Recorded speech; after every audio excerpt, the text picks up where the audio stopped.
The scent hit them the moment they crossed the threshold, a physical presence in the dim foyer. It was a complex odor, a layered thing, stale air, dust motes dancing in the slivers of light from the boarded-up windows, and underneath it all, the faint, sweetly sour tang of neglect and something else, something human and unwell. Liam and Sarah exchanged a single, swift glance. It was a whole conversation in a second. This was a bad idea. A terrible idea. We should never have answered the Craigslist ad. Sarah's hand, small and cold, found its way into Liam's. He gave it a reassuring squeeze, but his own palm was damp. Their real estate agent, Brenda, a woman whose cheerfulness was as relentless as a Florida sun, seemed miraculously immune. "Now you just have to look past the current condition," she chirped, her voice echoing in the empty space. "The bones are here, guys. Original 1920s Craftsman bones. And that price per square foot in the Alphabet District? You will not see this again." They followed her on unsteady feet, their sneakers whispering against grit-covered hardwood. The living room was a cave of shadows. The dining room a repository for stacked newspapers that dated back to a different presidency. This was more than a fixer-upper. It felt like a tomb. Buying it was an impossibility, a notion so far-fetched it was almost funny.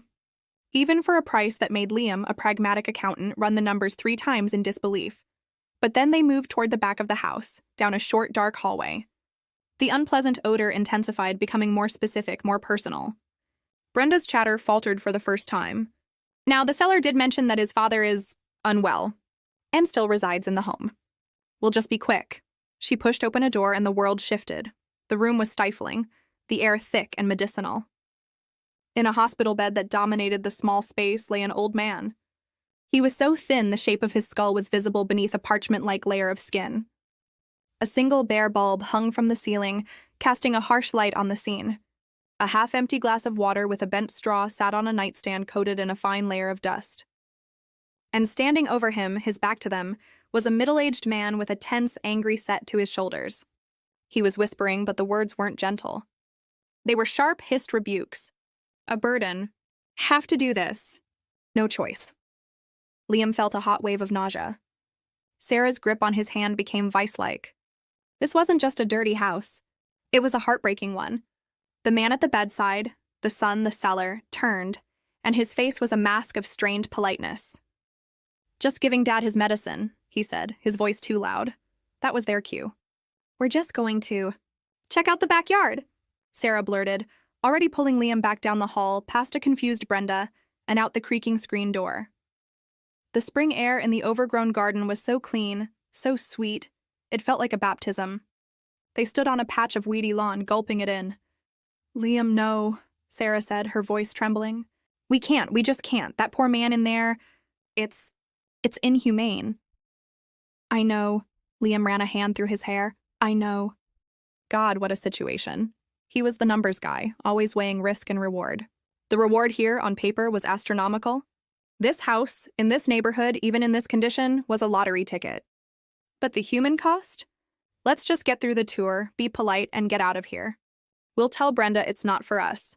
They leaned against each other, 2 28-year-olds feeling the weight of a world they were still trying to understand. They'd been high school sweethearts in a small Oregon town, saved every dime through college, and now, married for a year, were facing the brutal reality of the Portland housing market. This house was a siren's call, a chance to actually own something, to put down roots. But at what price? They went back inside, their decision made. They would walk away. But as Brenda finished her pitch and the son, whose name was Mark, looked at them with a kind of weary expectation, Liam felt a strange compulsion. "The price," Liam started, his professional demeanor clicking into place. "It's very aggressive. May I ask why?" Mark's face tightened. "I have a job opportunity in Houston. I need to leave. Soon." His eyes flickered toward the back bedroom. "The situation here, it's untenable. I'm not a nurse. I have my own life to live." It was then that he dropped the bombshell. So casually, it took a moment for the words to land. "Just so we're clear," Mark said, crossing his arms. "The sale includes my father, Arthur. He stays. The doctors give him 6 months, maybe less. It's just a matter of time. You'd be doing him a kindness, letting him see it through in his own home."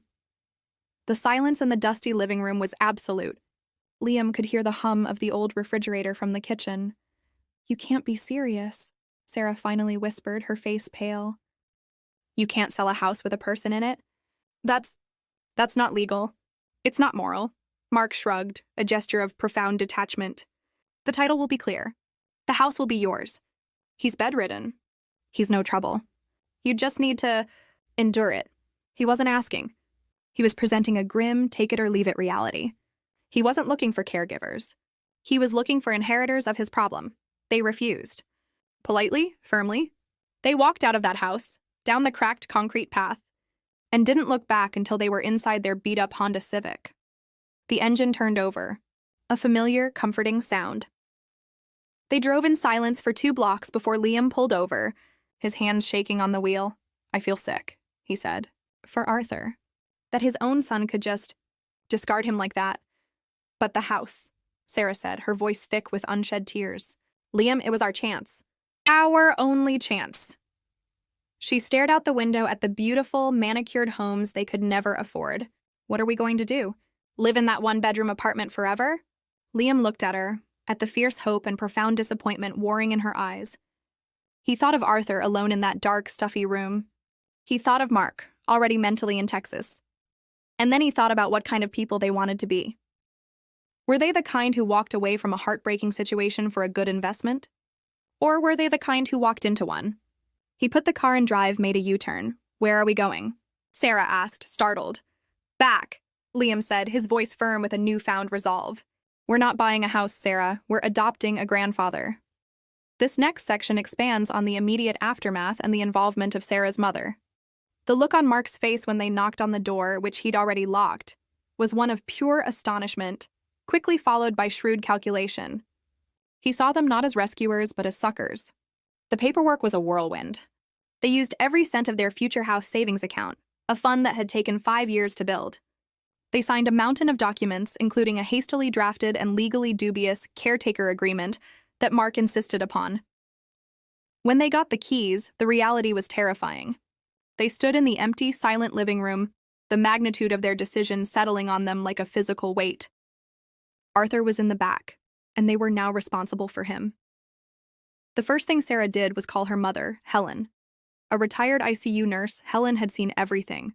But even she was silent for a long moment after Sarah, her voice cracking, explained the situation. Mom, I know it's crazy, but we couldn't leave him. You should have seen him. He was just left. Helen let out a long, slow breath. You too, she said, a world of emotion in those 2 words. You have more compassion than common sense, but that's not always a bad thing. I'm packing a bag. I'll be there in 3 hours. Those 3 hours were the longest of their lives. They tentatively approached Arthur's room. He was awake, his eyes, a pale, watery blue, wide with fear and confusion. Hi, Arthur, Sarah said softly, standing in the doorway.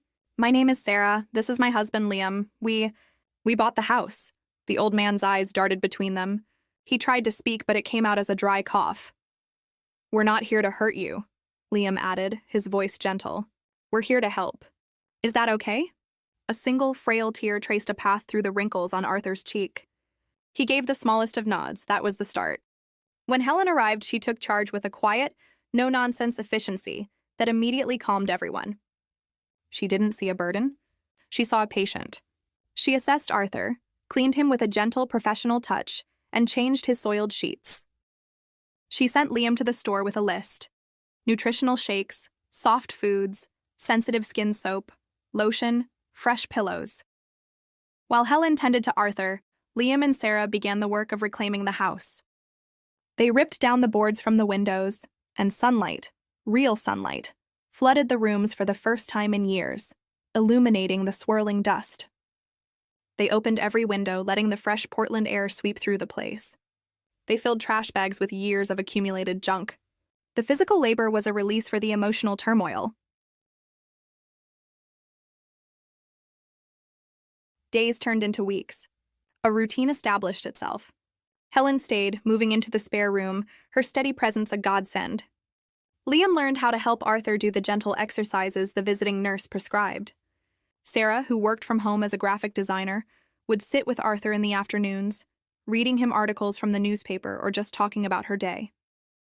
Slowly, miraculously, Arthur began to change. The hollows in his cheeks filled out from the nutritious meals Helen prepared. The fearful look in his eyes was replaced by a quiet, watchful curiosity. One afternoon, as Sarah was reading him a story about the local baseball team, he spoke, his voice a rusty whisper. I saw Willie Mays play once. At Seal Stadium. Sarah stopped reading, her heart leaping. It was the first unsolicited thing he'd ever said to her. You did? What was it like? A ghost of a smile touched his lips. He was like poetry in cleats. It was a breakthrough. After that, he began to talk more. He told them about meeting his wife, Eleanor, at a USO dance during the Korean War. He described the pain of losing her to cancer 10 years ago. He talked about his work as a carpenter, pointing out the crown molding in the living room that he had installed himself. The house was no longer just a structure. It was a living scrapbook of his life. The story deepens, exploring the emotional bonds and the final confrontation with the past. One evening, about 3 months in, they managed to get Arthur into a wheelchair and out onto the newly rebuilt back deck. It was a warm summer night and fireflies dotted the garden they had painstakingly restored. Arthur sat, wrapped in a blanket, a contented silence settling over them all. He looked from Liam to Sarah to Helen, his eyes shining in the twilight. You kids, he said, his voice stronger now, filled with an emotion that made Liam's throat tighten. You didn't just save this old house from the wrecking ball. You saved me, my own son. He saw me as a problem to be solved. You saw me as a person. It was the fullest acknowledgement of their crazy decision, and it washed away any lingering doubt. The call from Mark came a few weeks later. Liam answered, putting it on speakerphone. Just checking in. Mark's voice was breezy. I'm assuming the situation has resolved itself? Liam looked at Sarah, then at Arthur, who was sitting in his favorite armchair, watching a game show with Helen. Actually, Mark, Liam said, his voice calm and clear, Arthur's doing great. His appetite is back, he's talking, he's even doing physical therapy. The nurse says he's making remarkable progress. The silence on the other end of the line was profound. Then a sputtered, What? That's impossible. The doctor said. The doctors hadn't seen him in over a year, Mark. Sarah cut in, her voice sharp. They were working with old information. It turns out what he needed wasn't just to be waited on to die. He needed care. And love. Mark hung up without another word. They never heard from him again. Arthur lived for 2 more years in that house. They were good years. He saw Liam get a promotion. He helped Sarah pick out paint colors for the nursery when they found out she was pregnant. He held their daughter, little Eleanor, named for his late wife, and told her she was the most beautiful thing he'd ever seen, next to her grandmother. He passed away peacefully in his sleep, in his own bed, in the house he loved, surrounded by the family he found in the most unexpected of ways. At the funeral, a small, quiet affair, the minister spoke of second chances and unexpected blessings. Liam held Sarah's hand and looked around at their home, now filled with light and life and the gurgles of their baby daughter. The bungalow was never just a great real estate deal. It was the place where they learned that the most valuable investments aren't made with money, but with heart. They had bought a house and, in the process, had built a home. Their foundation cemented not just in the original 1920s craftsman bones, but in an act of simple human kindness that echoed in every lovingly restored room.